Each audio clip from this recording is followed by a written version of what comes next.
And it's Ken Kraetzer for CBSI Services, talking business today from our corporate headquarters in Harrison, New York.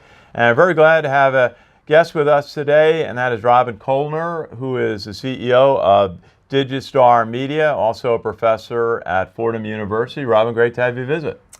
Thanks so much. It was a quick walk over here from my office, which is next door. That's right. Your company also based here on Mamaroneck Avenue in Harrison, New York. Great to see you. Now, if you would, you mentioned you've got CBSI works with 1,000 banks around the country, providing benefit services, credit card programs, and customer service management.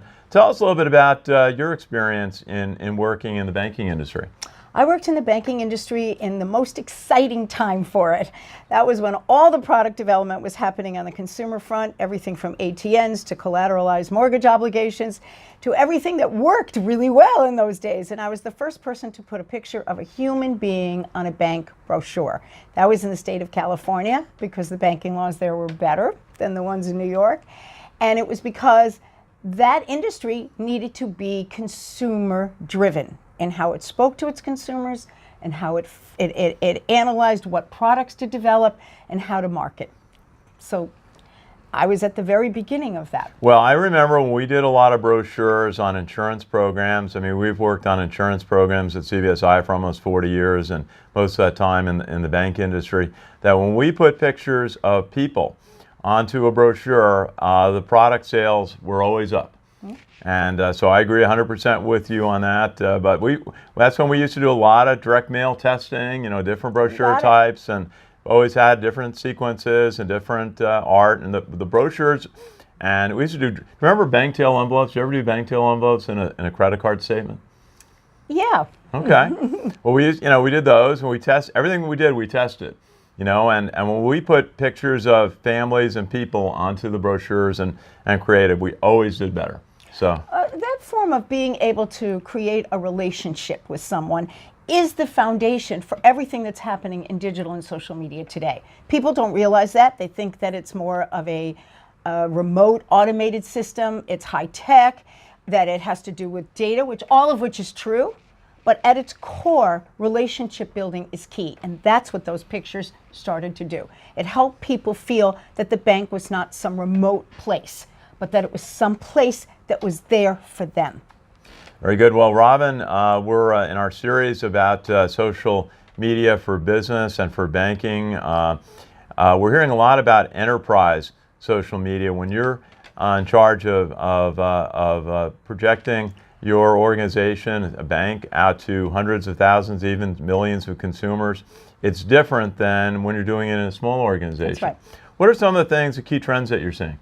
The key trends for small businesses, because small businesses are struggling with how to have the time, the energy, and the money to put into some of both, upgrading their website on a regular basis, creating email automation programs, and engaging in full-time social media activities.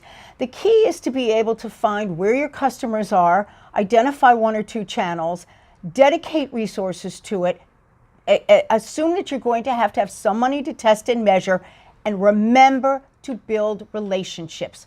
Hyper-local businesses have an opportunity to take advantage of the advertising models on these platforms for very low cost.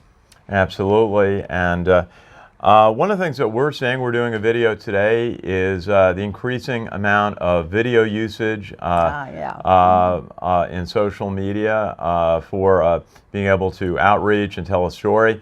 What are some of the ways that doing a video can be helpful for a business? Human beings process images 60,000 times faster than they process texts, which is why video is so prominent. Now, it is true that the platforms such as Mark Zuckerberg will say in 2020, which is around the corner, every bit of content will be video content. And the reason he's saying that is because he wants to take television ad dollars and place it as advertisements within videos. However, we love to watch videos as human beings. They need to, for most cases, be short. You need to remember that most people in today's world are watching videos when they're not supposed to be. So the sound is off, which means that almost every video that you create should have text overlay, which tells the story in little captions underneath. That's really important. For small businesses or small to medium-sized businesses, it's important to capture a variety of video. Video that showcases the corporate culture at your firm, that talks about new products and services, that highlights case studies of satisfied customers. It could be in the form of a testimonial. It could be in some form of a tutorial. And also hosting live Q&As. Very few people do that. A lot of the platforms do it, such as Adobe and IBM and Oracle, and they know that they have a lot of questions from developers. Anybody can do a live Q&A. And of course, you can also make sure that people in the audience asking questions are sort of part of your team as well, some of them. But these are the creative ways to take, for example, what you're doing, an iPhone, put it on a tripod, and create content that is far more engaging and interesting to people. You've been talking about video in terms of vertical video, which we use sometimes in doing things like Facebook Live. Tell us about why that's important, some of the uses. How many of us actually turn our phones to see something, whether it's at 11 o'clock in the morning, 8 o'clock in the morning, or 11 o'clock at night? We always look at our phones like this. And therefore, most of video should be actually shot in the vertical format. Also, the advertising is going on in vertical format. So Snapchat was the one that first started all of this with video storytelling. They were vertical first. Their ad model is vertical as well. So when we move to Instagram stories and Instagram TV, IGTV, it's important to keep in mind what can be shot in a vertical format and still be effective and still include the audience. And Robin, you mentioned platforms that are important, LinkedIn at the start. What are some of the key platforms? LinkedIn, YouTube can be very good also. What are some of the platforms that you recommend that businesses try? For consumer-facing businesses, it's all about Instagram. And it's really the Facebook ad model moved to Instagram. And I think that everybody is there and everybody wants to be there. And that's the critical point. When it comes to business and service providers, LinkedIn is gaining in popularity, it's gaining in effectiveness, it's gaining in membership. It's over 600 million people now. And it's a great platform to build thought leadership expertise and to continue to enhance business relationships for business development purposes.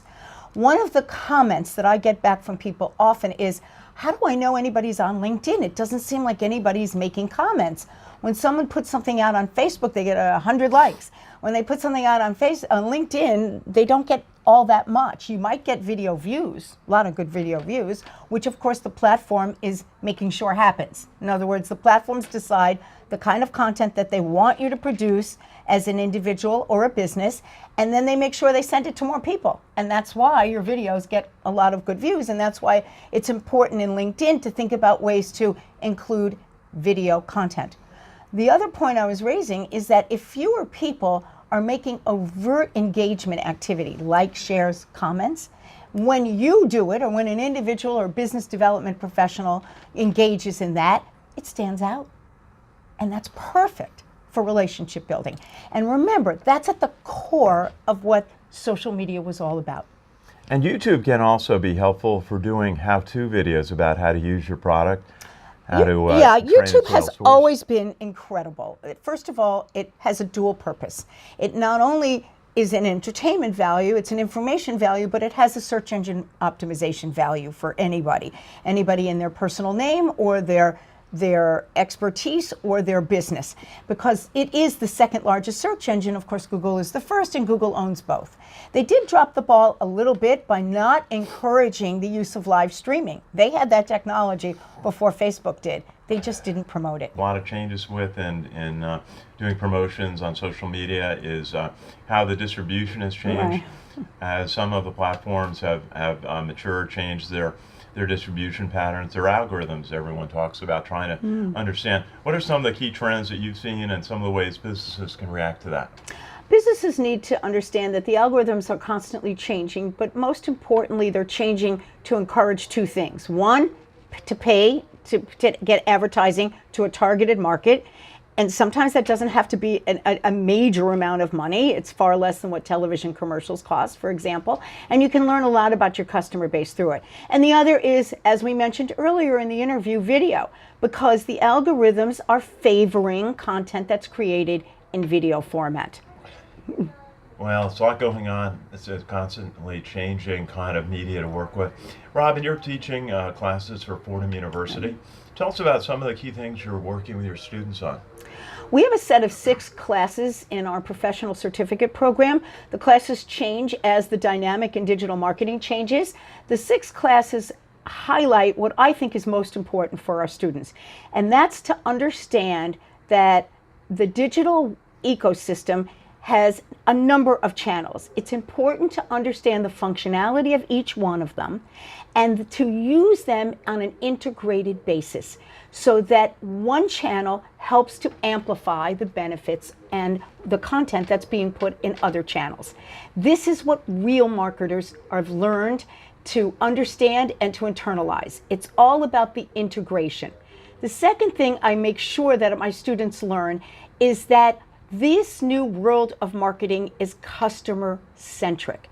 It's not about you, the business, it's about your customers. What do they want? What are the benefits? Not about what your product's features are or your service features. What can they get from it? When you put your headset in the mind of a customer, you're going to excel. The third thing that I stress with my students is the ability to understand how to measure, analyze, and integrate data. That's going to be even more important going forward, and our classes stress that. We hear that so often, and trying to plan for an organization's marketing outreach, different communications, different postings they want to do. Tell us a little bit about your company, DigiStarMedia, some of the services you provide. I built a company right at the cusp of when social media was coming on board for businesses, because I recognized that this was going to be a paradigm shift in how marketing was going to be done. And I felt that there was a real opportunity for people to come up to speed on understanding how to integrate the original forms of marketing with the new ones. Not all of it is new. The channels are new, but some of the dynamics are certainly steeped in historical traditions of marketing, as we once talked about in terms of the foundation of direct response marketing, for example, which is what internet marketing is based on. So I believed, and I was right, interestingly enough, that businesses really needed someone to be a guide for them. A concierge, in a sense, to say, how do I put all these pieces together? I hired a web designer, but I don't know what to tell them to do. Shouldn't they know what to do? I have a search engine marketing company and they're costing me so much money to do Google AdWords. Is that the right thing to spend money on? What's social media? I have an intern. She works 20 hours a week. Why isn't it enough? Why am I getting no traction? And then now I have to understand Facebook marketing. And by the way, I also have to improve my website every 2 years. And what's mobile all about? So when you have so many different providers, it's almost like when you're building a house, you usually have a general contractor. You actually really need someone to help understand how to put together the effective strategy for how a business actually has the resources, what they have, and where their customers are. And it's extremely helpful for businesses of all kinds to have some help like that. The other thing that my company does is that we actually run training seminars for corporations, for their business development and sales professionals. And the reason for that is that everybody thinks they know everything about this because you can pick it up by just picking up a phone, for example, and just Googling certain things. But it's very hard to stay up to speed on all of the different trends and what's happening. So it's really fantastic to have a vehicle for having continuing education. And of course, that's what I also do in my classes at Fordham University in Westchester. We have a series of classes all run by industry professionals. I teach the social media classes. We have email marketing, paid advertising on social media, search engine marketing, and digital marketing analytics, which is all about Google Analytics. And when you take these foundation courses, 3 classes, Saturday mornings, 9 to 1, you'll have the knowledge to understand how to, number one, speak intelligently in interviews, advance in your career, and to re-enter the job market if you've been in marketing before, and understand how to allocate resources effectively, whether you're an entrepreneur building a new business or you're in business right now as a marketing professional. Such a great program you have there at Fordham. I think it's so important for professionals to keep advancing their education, even taking another master's degree as they're progressing in their career. Hey, one quick question. We've heard in our series is about the importance of websites and coordinating with your social media programs to try to drive traffic into your website. Do you see that happening? The website is always a home base. And remember, you as a business own, or as an individual, own your own website. You don't own your Facebook presence. You don't own your LinkedIn presence. That's owned by the platform. They change the rules. They change the algorithms. You get to change, make the rules on your own website. So it's critical to use the other channels to drive traffic, eyeballs, people to your home. When you get them in your home, you're much more able to convince them to do something. And that's usually to call you, hire you, or buy something. Robin Colner, CEO of DigiStarMedia, based here in Harris, New York, also a professor at Fordham University, teaching courses in social media. Great to visit with you and hear a little bit about key trends that you're seeing in social media. Thanks so much. It's always great to talk to you. Our pleasure. Hey, this is Ken Kraetzer for CBSIServices talking business today from our home headquarters in Harrison, New York. Have a great day.